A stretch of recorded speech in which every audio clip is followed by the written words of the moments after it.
Alternating current की बात कर रहे थे हम लोग, और एसी में हमने आपको पोटेंशियल और ईएमएफ का आरएमएस वैल्यू निकालना सिखा दिया था। हमने ये कहा था कि जो आई आरएमएस होता है ये होता है आई नॉट अपॉन में स्क्वायर रूट 2, और जो ई आरएमएस होता है ये होता है E not upon square root 2। ये दोनों वैल्यू बता दी थी। और एवरेज के लिए भी मैंने बताया था कि कंप्लीट साइकिल के लिए अगर एवरेज की बात करते हैं, कभी कभी एवरेज डायरेक्ट करंट का पूछ लिया जाता है, इस अल्टरनेटिंग करंट का डायरेक्ट एवरेज वैल्यू पूछा जाएगा तो I equal to I not sine omega T, इसका कंप्लीट साइकिल के लिए जो एवरेज वैल्यू होगी आई मीन होगा, ये क्या होगा, इट विल बी 0। ये फॉर कंप्लीट साइकिल है।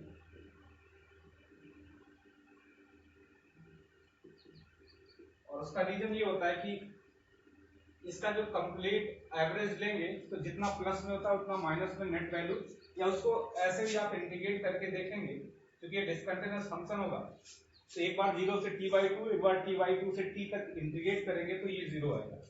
कभी कभी इसकी एवरेज वैल्यू पूछी जाती है I equal to I not sine omega T for half cycle के लिए।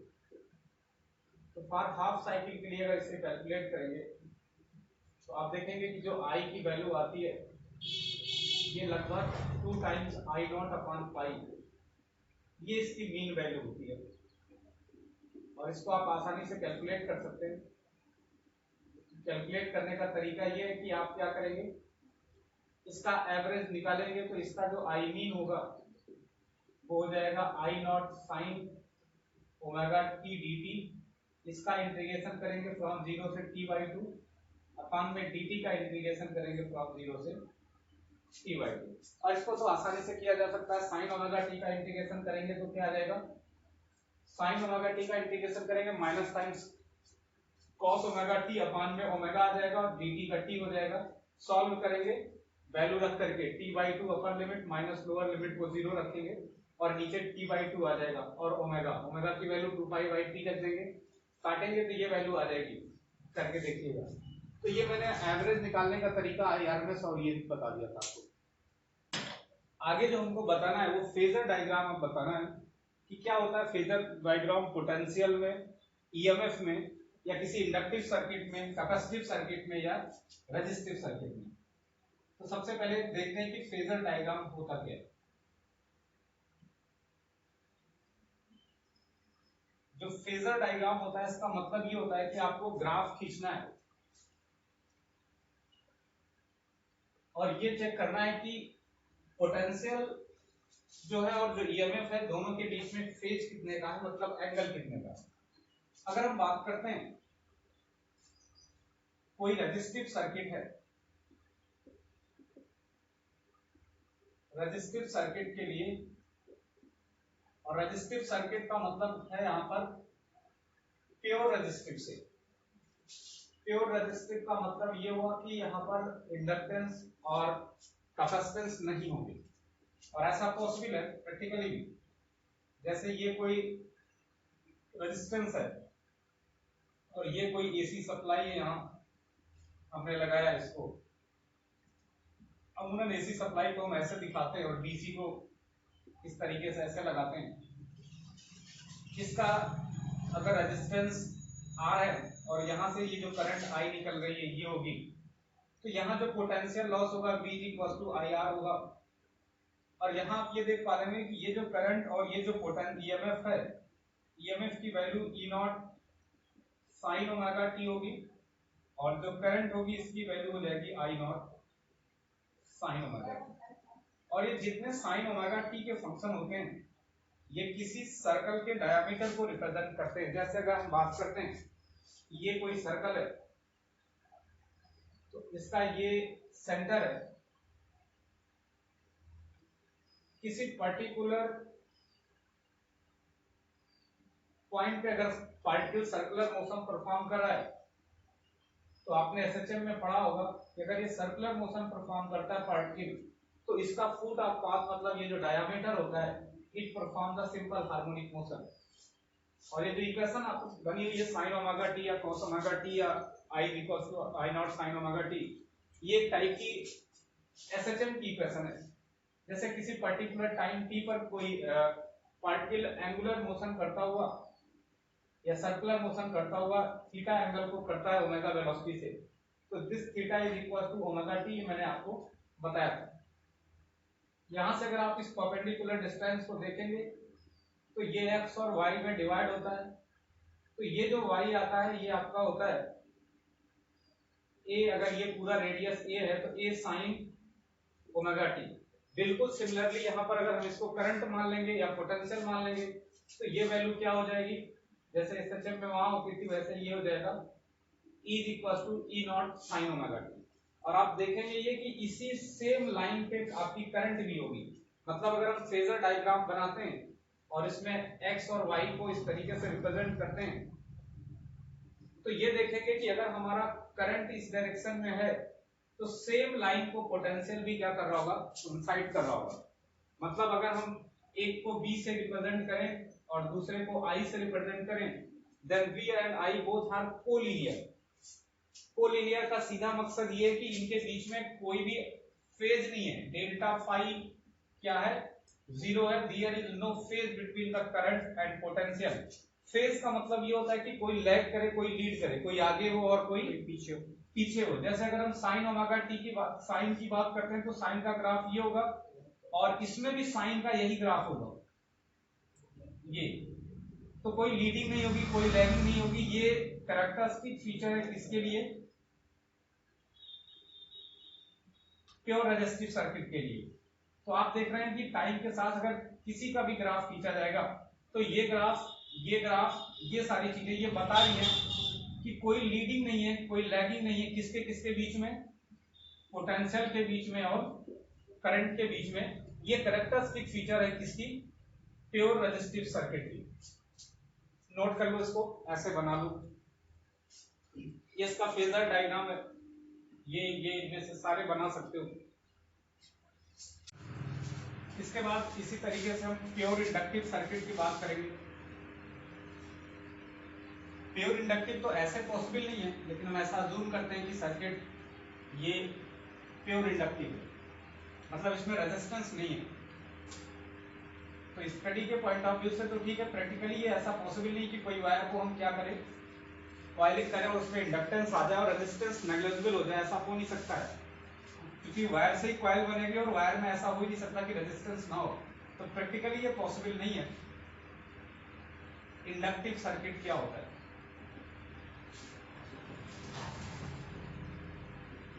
या हम प्योर इंडक्टिव सर्किट की बात करते हैं।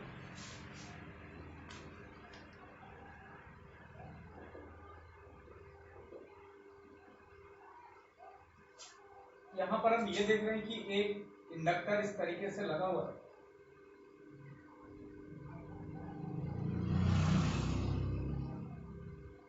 और इसको हमें एक एसी सप्लाई से ये ई वोल्टेज दिया हुआ है। अगर इसका इंडक्टेंस L है और इसमें करंट फ्लो करेगी और ये फ्लक्चुएटिंग करंट है, तो यहाँ पर क्या होगा, ईएमएफ इंड्यूस्ड होगा। और ये जो ईएमएफ है और जो करंट है, दोनों में अगर रिलेशन की बात करें तो अगर हम ई को ये लिखते हैं कि ये है E not sine omega T, ये जो सप्लाई है, तो इस इंड्यूस्ड ईएमएफ को आप ये लिख सकते हो कि जो इंड्यूस्ड ईएमएफ होता है ये होता है L D I over D T. ये और इस L D I over D T को अगर हम लिखते हैं तो L D I over D T क्या हो जाएगा, ई की जगह पे L D I over D T लिखते हैं,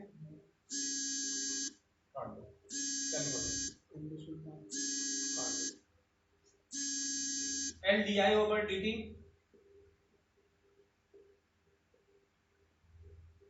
ये हो जाएगा E not sine omega T, ऐसा लिख सकते हैं। और अगर हम इसको D I over D T लिखेंगे तो ये D I over D T हो जाएगा E nought by L sine omega T. या यहां से अगर हम डी आई लिखना चाहें, ये नीचे दिखेगा,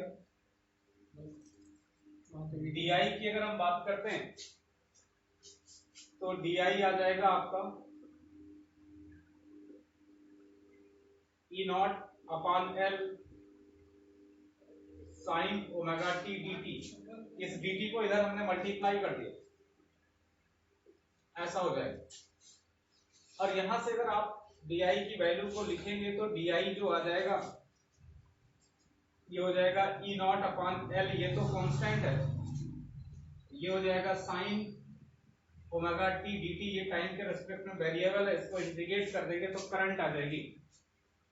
और अगर 0 से I करंट है किसी पर्टिकुलर टाइम 0 टू t पे, तो इसको आप इंटीग्रेट करेंगे तो DI का इंटीग्रेशन I हो जाएगा, upper limit minus lower limit करेंगे तो I वैल्यू आ जाएगी E नॉट बाई L होगा ये।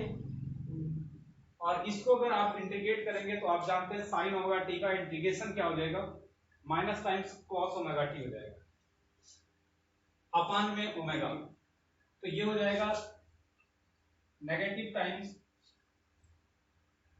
माइनस टाइम्स ये कॉस ओमेगा टी अपान में क्या हो जाएगा, ओमेगा हो जाएगा। तो इसको हम ऐसा लिख सकते हैं कि minus E not upon omega L into cos omega T. इतना समझ आ रहा है, नीचे दिख भी रहा है। तो यहां से आप देख रहे हैं कि करंट में, इंडक्टिव सर्किट में और पोटेंशियल में कुछ फेज आ रहा है। मतलब अगर हम करंट की बात करते हैं तो करंट क्या हो जा रही है, ये होती है E not upon omega L into में कॉस ओमेगा टी, और इसके वैल्यू नेगेटिव में है, ये करंट आ रही है। जबकि वहां प्योर रेजिस्टिव सर्किट में जो करंट की वैल्यू थी वो I इज इक्वल टू सीधे सीधे I not sine omega T, मतलब कोई फेज नहीं था। अब आप जानते हैं कि कॉस और साइन में जो फेज होता है वो कितने का होता है, कॉस और साइन में जो फेज होता है वो 90 डिग्री का होता है, अगर आपको मालूम हो तो। पहले इसे नोट करिए फिर बताते हैं।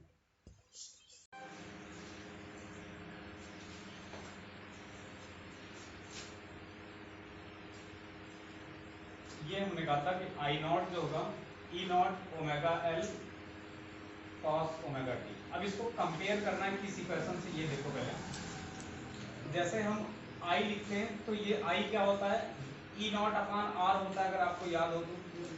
प्योर रेजिस्टिव सर्किट की मैं बात कर रहा हूँ, उससे कंपेयर करा रहा हूँ। और ये साइन ओमेगा टी होता है। तो ये बेटा R उसका रेजिस्टेंस होता है, ठीक है। E नॉट अपॉन R क्या होगा, रेजिस्टेंस उसका होगा। अगर इसमें हम देखें तो इस टर्म को हम रेजिस्टेंस ना बोल करके इंपीडेंस बोलते हैं, क्योंकि ये सर्किट कैसी है, इंडक्टिव सर्किट है। तो इंडक्टिव में रेजिस्टेंस टर्म नहीं यूज करके इसको बोलते हैं ओमेगा एल को। जैसे E नॉट अपॉन R होता है, वैसे इतने बड़े टर्म को हम क्या बोलते हैं, E नॉट अपॉन X बोलते हैं। और क्योंकि ये X को इंपीडेंस से रिप्रेजेंट करते हैं, and this impedance is just equivalent to the resistance in the circuit of the inductance। और क्या बोलते हैं इसे, क्योंकि इंडक्टेंस के लिए है तो XL कहते हैं।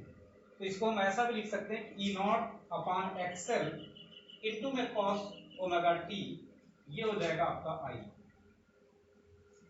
अब यहां से आप देखोगे कि जो ये XL है ये किसके इक्वल है, XL is equal to omega into L. ये भी एग्जाम में पूछा गया है कि what is the relation between inductive impedance and frequency omega, या इंडक्टिव इंपीडेंस और इंडक्टेंस में।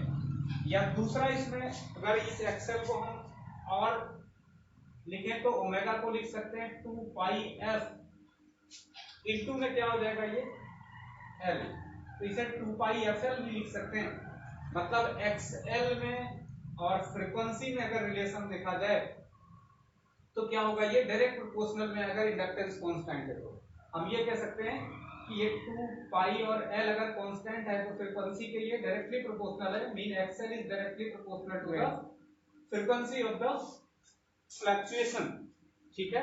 अगर इनके बीच में ग्राफ खींचना हो तो ग्राफ उसकी स्ट्रेट लाइन, ये ग्राफ एक बार मेडिकल के एग्जाम में पूछा है, तो अगर ऐसा ग्राफ पूछा हो कि what is the graph between the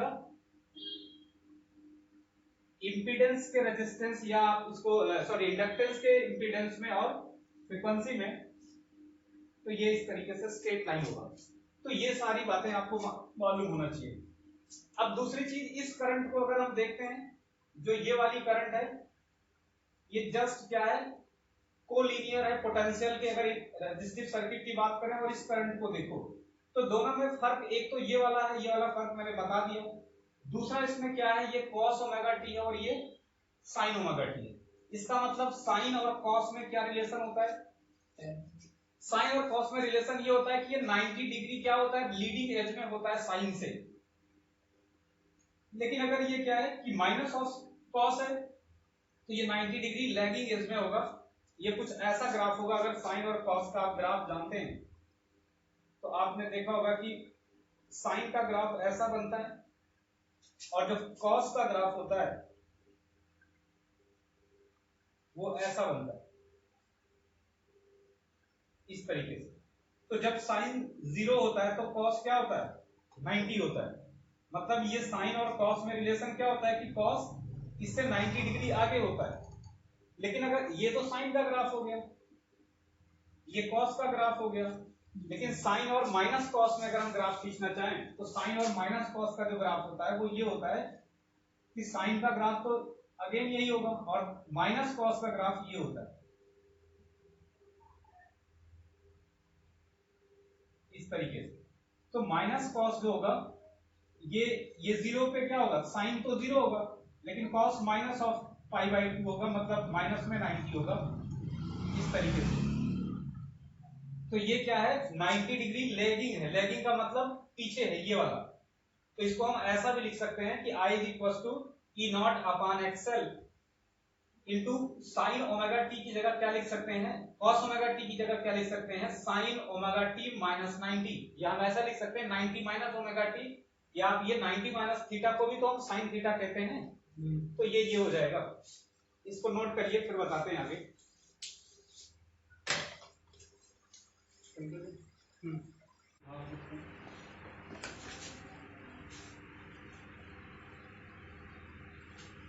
अगर इसका हम फेजर डायग्राम बनाते हैं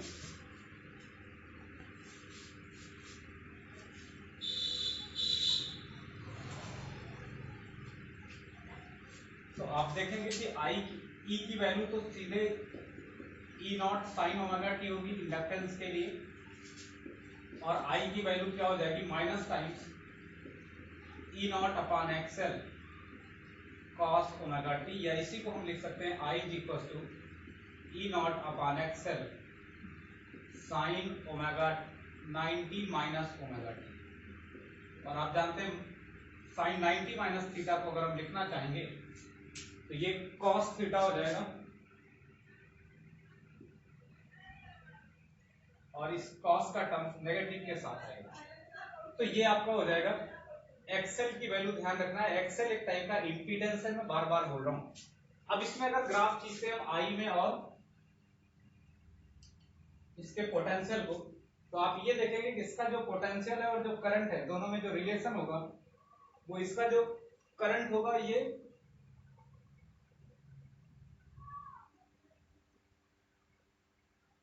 अगर यहां पर हमने पोटेंशियल से इसको रिप्रेजेंट कर दिया है तो ये पोटेंशियल वाली लाइन होगी, और इसकी जो करंट होगी वो इससे 90 डिग्री क्या होगी, पीछे होगी। तो ये वाली लाइन जो होगी ये करंट की होगी, और दोनों के बीच में ये 90 डिग्री का फेज आएगा। ये क्लियर, ये इधर की लाइन होगी और ये किधर की होगी, ये वाली लाइन होगी। इसको हम अगर आई को डायरेक्ट ऐसा लिखेंगे तो ये E not upon XL cos omega T होगा, और साइन और कॉस में जो क्या होगा, इनके बीच में जो पावर का रिलेशन होगा वो ये होगा कि जो पी होता है वो बी नॉट इंटू आई होता है या बी आई होता है। तो पावर को अगर हम एवरेज पावर को लिखेंगे तो ये बी आई हो जाएगा, और बी और आई को या ई इंटू आई को अगर लिखना चाहेंगे तो ये E not sine omega T हो जाएगा, और आई जो होगा वो आई नॉट क्या हो जाएगा, इतने पूरे को आई नॉट लिखते हैं यहाँ पर।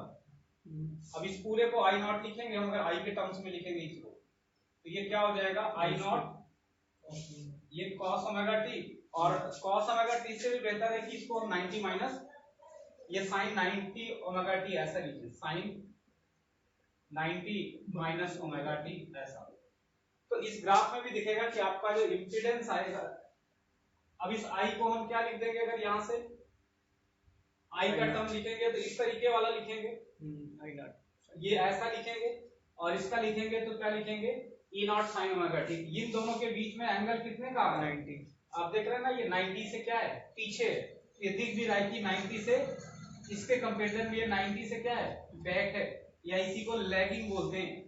कि लैगिंग एज में है, करंट क्या है, लैग कर रही है किसने, फेज से, 90 के फेज से, या पाई बाई 2 के फेज से क्या कर रही है, लैग कर रही है। तो ये इसका फेजर डायग्राम है, ये पूरा ड्रा कर लो।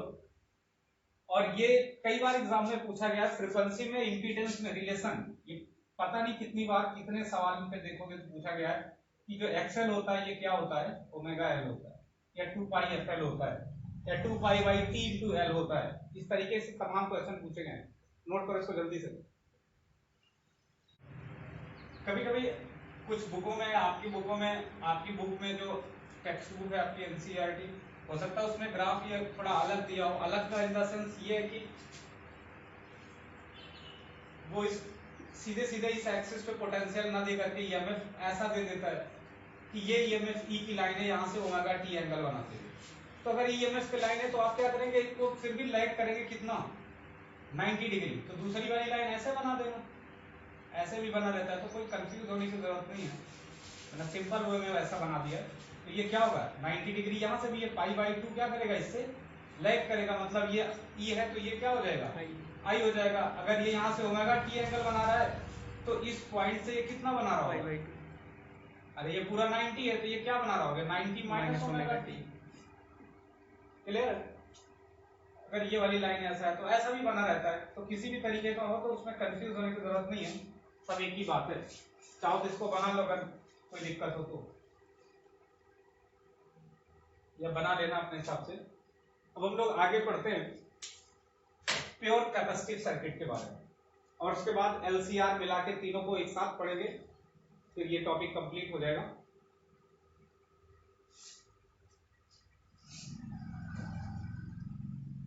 अब लिखिए प्योर कैपेसिटिव सर्किट।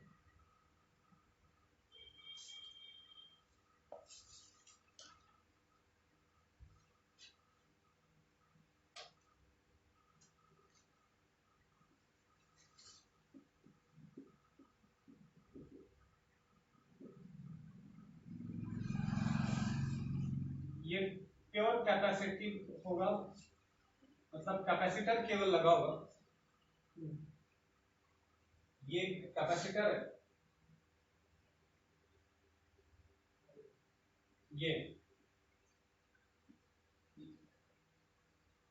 इस तरीके से, इसका कैपेसिटेंस क्या है, सी है, और यहां अगर इसका ईएमएफ ई है तो ई अभी भी वही होगा, E is equal to E not sine omega T,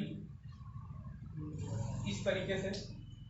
और अगर हम यहां से करंट की बात करें तो करंट अगर ये C है और ये E है, इस पे चार्ज Q है, तो करंट जो होती है I, ये होती है आप जानते हैं dq ओवर dt, और जो पोटेंशियल होता है E, ये क्या होता है आप ये जानते हैं कि Q जो होता है ये होता है C इंटू बी,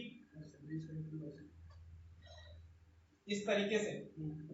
तो पोटेंशियल क्या हो जाएगा V, अगर हम V की बात करते हैं then it will be Q by C like this, या dq बाई C अगर dV की हम बात करते हैं। तो ये E is equal to E not sine omega T होगा, तो इसकी जगह पे हम क्या लिख देंगे, यहाँ अगर आप इसको थोड़ा सा समझ पा रहे हो तो इसकी जगह पे लिख देंगे Q बाई C या dq बाई C, ये EMF की जगह पे ये क्या हो जाएगा, E nought sine omega T. इतना समझ में आ रहा है। हमने क्या करा है कि Q बाई C या dq बाई C को क्या कर दिया है, E लिख दिया है, EMF ये इसके इक्वल होगा E nought sine omega T के, और इस dq को हम क्या लिख सकते हैं, I dt। अगर यहां से देखो तो dq क्या होगा, dq is equal to I times ये dt हो जाएगा, तो यहाँ आई डी टी लिख देंगे, तो डी क्यू आ जाएगा आपका, डी क्यू की जगह पर आई डी टी लिख दिया, तो ये हो गया I D T upon C. ये किसके इक्वल हो जाएगा, E not sine omega T. Clear है यहां तक। यहां से अगर हम आई की बात करें तो ये हो जाएगा I is equal to E nought by C. ये वैल्यू आपकी हो जाएगी, dt इधर आएगा, तो ये अगर हमने इसको थोड़ा सा, अगर यहाँ पर आपको ध्यान हो, इस वैल्यू को हमने dq लिया है, तो ये dq अगर हम इस v को लेंगे तो ये जो हमने dq बाई सी लिखा है ये dv होगा, तब ये dq बाई सी होगा। अगर ऐसे ना समझ में आ रहा हो तो ये समझिए e इज इक्वल टू क्या है, E not upon sine omega T. तो ये de क्या हो जाएगा, ये होगा t E not sine omega T, ऐसा करके। और अगर हम क्या करते हैं, इसको de को क्या लेंगे, ये dq अपॉन इस तरीके से c लेंगे, ये d ओवर में ये वैल्यू आएगी। तो यहां से अगर आप देखेंगे तो ये वैल्यू जो आएगी आई डी टी, ये क्या आएगी, ये होगी d ओवर दिस, ऐसे d करके ये होगी, मतलब स्मॉल वैल्यू होगी।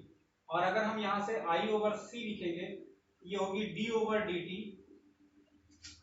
ई nought times sine omega T. या यहां से हम i की वैल्यू को लिखना चाहें तो ये हो जाएगा ई नॉट इंटू में c, क्या हो जाएगा, ई नॉट इंटू सी, ये c इधर मल्टीप्लाई होगा, इंटू में d over dt sine omega T.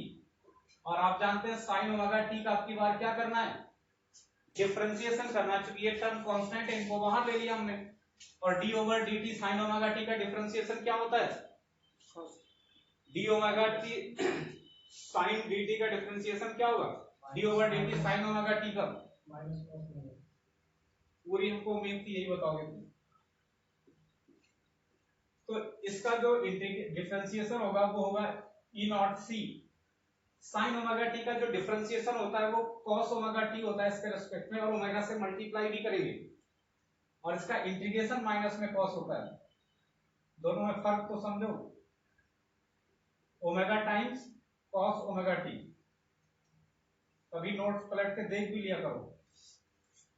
I is equal to I nought, ये क्या हो जाएगा, सी ओमेगा या omega C cos omega T हो जाएगा।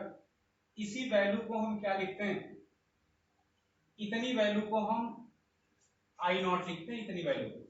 अब देखिए ये है क्या, अगर हम आई लिखें इसको तो ये होगा ई नॉट ओमेगा सी,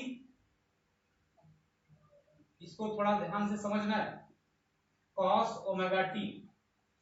हमने जब रेजिस्टिव सर्किट के लिए रेजिस्टेंस को कंपेयर करना है, अगर इसके तो इसको कैसे कंपेयर करेंगे, इतना अपान समथिंग होता है आई। जैसे अगर हम आई को लिखें साइन के फॉर्मेट में तो ये होता है E nought upon R into sine omega T. ये प्योर रेजिस्टिव सर्किट के लिए रेजिस्टेंस है।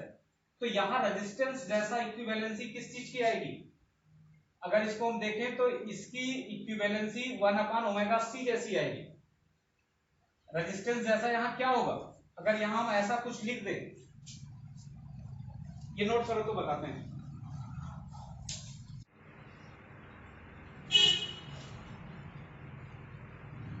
तो अगर इसको हम इंपीडेंस के फॉर्मेट में लिखेंगे तो रेजिस्टिव सर्किट से इसको कंपेयर करते हैं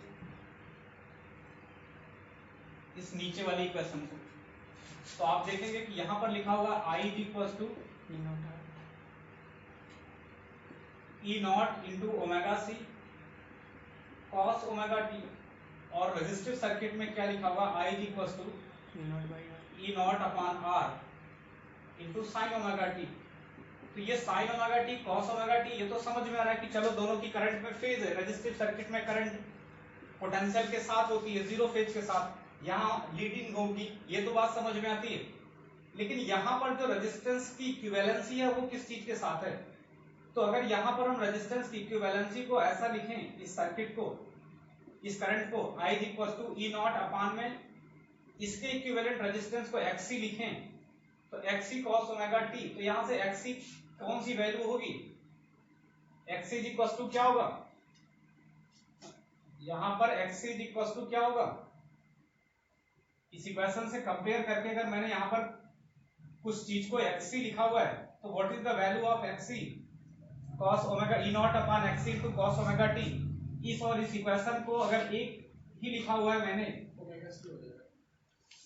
तो एक्सी की जगह पर अगर आपको थोड़ा भी दिमाग है तो आपको समझ में आ रहा होगा कि ये लिखा हुआ है 1 अपॉन ओमेगा सी,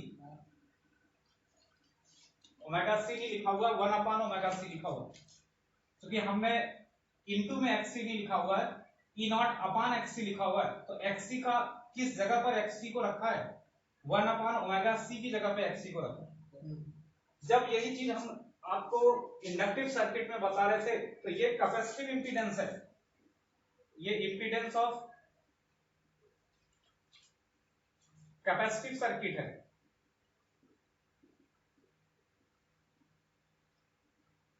और जब हमने एक्सएल की बात करी थी ये डायरेक्ट इक्वल था ओमेगा एल के, उसका रीजन ये था कि ओमेगा एल वहां पूरा नीचे आया हुआ था, ये अपान में ओमेगा एल था, यहां मल्टीप्लाई में, तो ये जो एक्सएल था ये क्या है,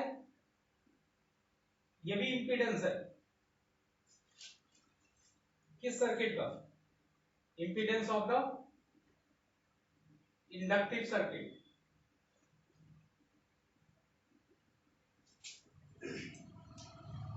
ये बात आपको ध्यान रखनी है। अब ये जो एक्सी है अगर इसको फ्रीक्वेंसी के साथ हम देखें कि इसका क्या रिलेशन है, तो इनवर्स रिलेशन है। अगर आप एक्सी को देखेंगे तो ये 1 अपॉन ओमेगा को 2 पाई एफ इंटू सी लिखेंगे, और ये कैपेसिटेंस अगर कांस्टेंट है सर्किट का 2 पाई अगेन कांस्टेंट है, the relation between XC and frequency fluctuating in alternating current, ये रिलेशन हो जाएगा XC is inversely proportional to FC. Then इससे पहले जो मैंने ग्राफ बनाया था इंपीडेंस और फ्रीक्वेंसी के बीच में, that graph is straight line passing through the origin, while in case of the capacitive circuit impedance of the capacitance and frequency fluctuating in the current both are reciprocal to each other, ये दोनों एक दूसरे से क्या है, inverse relation में, तो इनके बीच का जो ग्राफ होगा वो ग्राफ रेक्टेंगुलर हाइपरबोला होगा। अभी हम तीनों एक साथ ग्राफ खींच के दिखा रहे हैं, ये बात समझ में आ रही कि नहीं आ रही? अगर आपको कैपेसिटिव इंपीडेंस दे करके ओमेगा पूछे या सी पूछे तो x is equal to 1 upon omega C देना है। अगर आपको इंडक्टिव इंपीडेंस दे करके पूछे तो XL इज इक्वल टू क्या लिखना है, ओमेगा एल लिखना है। और अगर प्योर रेजिस्टिव सर्किट में रेजिस्टेंस की बात करता है तो वहां पर क्या होगा, ये R ही होगा। क्लियर है कि नहीं क्लियर है? अब इतने की जगह पर हम क्या लिख देंगे, इस पूरे की जगह पर क्या लिखेंगे, आई नॉट लिखेंगे। तो कैपेसिटिव सर्किट में अगर हम आई नॉट की बात करेंगे तो कैपेसिटिव सर्किट में I naught cos omega T ऐसा होगा, and value of I naught is equal to E not upon XC, while in case of the resistive circuit ये क्या हो जाएगा, E नॉट अपॉन R होगा, और in case of the inductive circuit E not upon XL होगा। तो XC किसमें होगा, कैपेसिटिव में होगा, इंडक्टिव में क्या होगा, XL होगा, और आपका जो रेजिस्टिव है उसमें E नॉट अपॉन R होगा। तीनों भी एक साथ कंपेयर करके ग्राफ खींच के बताते हैं, नोट कर लीजिए इसको। में ग्राफ जो होगा इसके पोटेंशियल में और इसकी करंट में, अगर इसको हम चेक करते हैं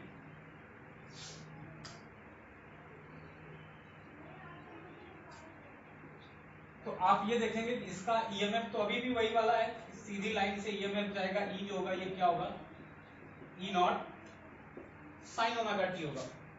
लेकिन जो आई वाली जो करंट होगी अब की बार वो क्या है, वो इससे 90 डिग्री लीड पे होगी, क्योंकि करंट जो होगी वो क्या होगी, आई नॉट कॉस ओमेगा टी। ऐसा इनके बीच में कितने का फेज होगा, 90 डिग्री का, और ये 90 डिग्री क्या होगी, लीडिंग होगी। अगर आपसे दो ग्राफ बने हुए हों एक ही में और पूछा जाए इसमें ये प्योर कैपेसिटिव सर्किट का ग्राफ है, कौन ईएमएफ है और कौन क्या है, करंट है, तो ईएमएफ का जो ग्राफ होगा वो ऐसा होगा, साइन वाला ग्राफ होगा, और जो करंट का ग्राफ होगा वो कौन सा होगा, ये कॉस वाला ग्राफ होगा।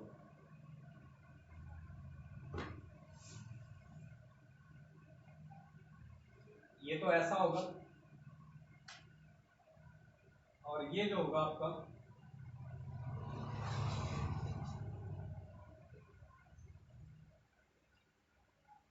ऐसा। तो इसमें अगर आपसे पूछा जाए कि कौन सा ग्राफ किसका है, तो ये ईएमएफ का है और ये करंट का। ये 90 डिग्री लीड कर रहा है। जब इसकी वैल्यू 0 है तो इसकी क्या है, मैक्सिमा है, 90 है। और यही जब हम एक्सेल वाले में करते थे तो 90 डिग्री क्या होता था, ये नीचे से स्टार्ट होता था, वो लैग करता था 90 डिग्री। ये मैंने फिर उसमें भी बताया था, अगर इसमें ग्राफ ऐसा ना बनाओ तो आपको ऐसा दिखा देगा कि ये ऐसे है और ये ऐसे है, तब भी दोनों का 90 डिग्री ही फेज होगा। फेज का मतलब दोनों के बीच में कितने एंगल का डिफरेंस है ड्यूरिंग द फ्लक्चुएशन। तो ये 90 डिग्री का डिफरेंस होगा। 90 डिग्री करंट आगे होगी और पोटेंशियल क्या होगा, पीछे होगा। ये करंट की वैल्यू होगी और ये पोटेंशियल की वैल्यू होगी। ये I not cos omega t होगा and this one is the E not sin omega t। ये रिलेशन होगा इस तरीके से। इसको भी बना लो जल्दी से, तुरंत बनाओ। हम फ्रीक्वेंसी के साथ अगर ग्राफ बात करें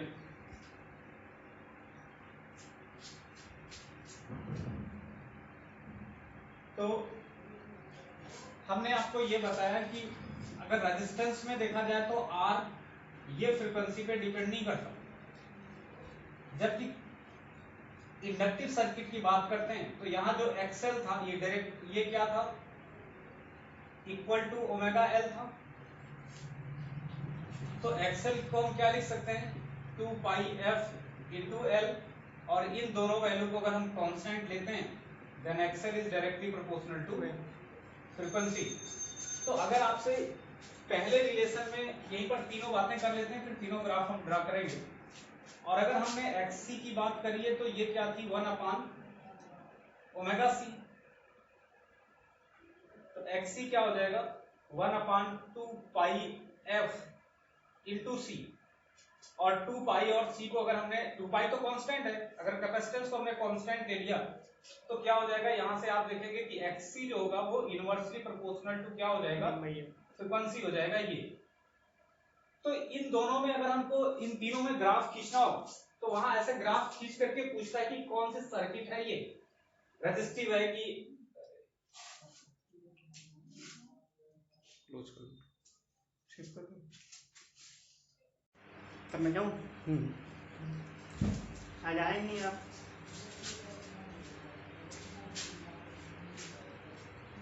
इसमें जो तीनों अगर ग्राफ की हम बात करते हैं तो फ्रीक्वेंसी के साथ अगर रेजिस्टेंस का ग्राफ बनेगा तो ये सीधे सीधे इंडिपेंडेंट होता है फ्रीक्वेंसी पे डिपेंड नहीं करेगा। तो ये पैरेलल टू द क्या हो जाएगा, फ्रीक्वेंसी एक्सिस या पैरेलल टू एक्स एक्सिस, ऐसा ग्राफ होगा। ये रेजिस्टिव सर्किट की बात। अगर इसी को हम इंडक्टिव सर्किट के फॉर्मेट में बनाएंगे तो इंडक्टिव सर्किट में आप ये देखेंगे कि जो एक्सएल का ग्राफ है फ्रीक्वेंसी के साथ, ये स्ट्रेट लाइन होगा। और स्ट्रेट लाइन अगर क्या है, 2 पाई और L कांस्टेंट है तो आप देखेंगे तो ये ग्राफ कैसा हो जाएगा, एक्सएल और इसके बीच में स्ट्रेट लाइन होगा और ये ऑरिजिन से पास होगा इस तरीके से, y mx टाइप से।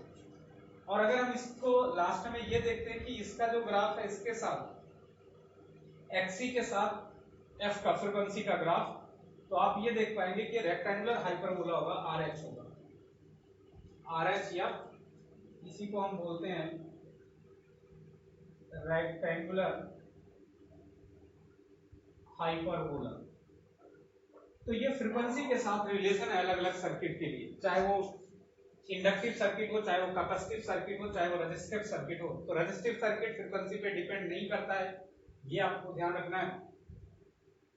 रेजिस्टिव सर्किट का जो रेजिस्टेंस होगा और इंपीडेंस जो होगा इंडक्टिव सर्किट का, ये फ्रीक्वेंसी के डायरेक्टली प्रोपोर्शनल होगा।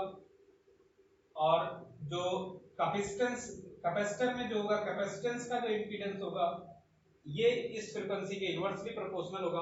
तो इसमें ग्राफ स्ट्रेट लाइन होगा, इसमें रेक्टेंगुलर हाइपरबोला होगा, और इसमें जो स्ट्रेट लाइन होगी वो पैरेलल टू द फ्रीक्वेंसी होगी, जो रिप्रेजेंट करेगी कि it does not depend the frequency. तो ये आपका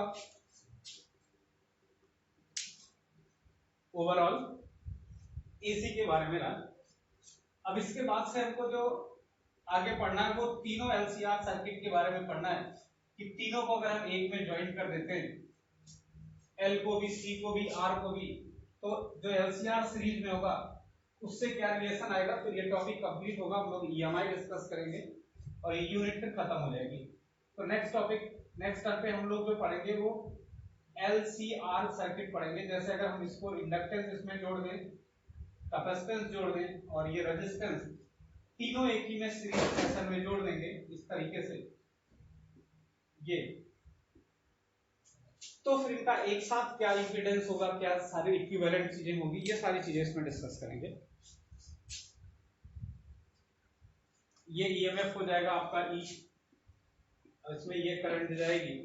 तो यहाँ पर जो पोटेंशियल लॉस होगा वो NdI/dt ऐसे देखेंगे, यहाँ पर जो होगा वो dQ/C हो जाएगा, और यहाँ पर जो होगा पोटेंशियल वो IR हो जाएगा। तो ये तीनों के पोटेंशियल जो होंगे, इसके भी और इसके भी, ये, और यहाँ से ये करंट जो जाएगी ये IR जो मेन पोटेंशियल जाएगा वो इसे इस तरीके से डिस्ट्रीब्यूट होगा, ये आपको ध्यान रखना है। तो ये नेक्स्ट टाइम पे डिस्कस करते हैं।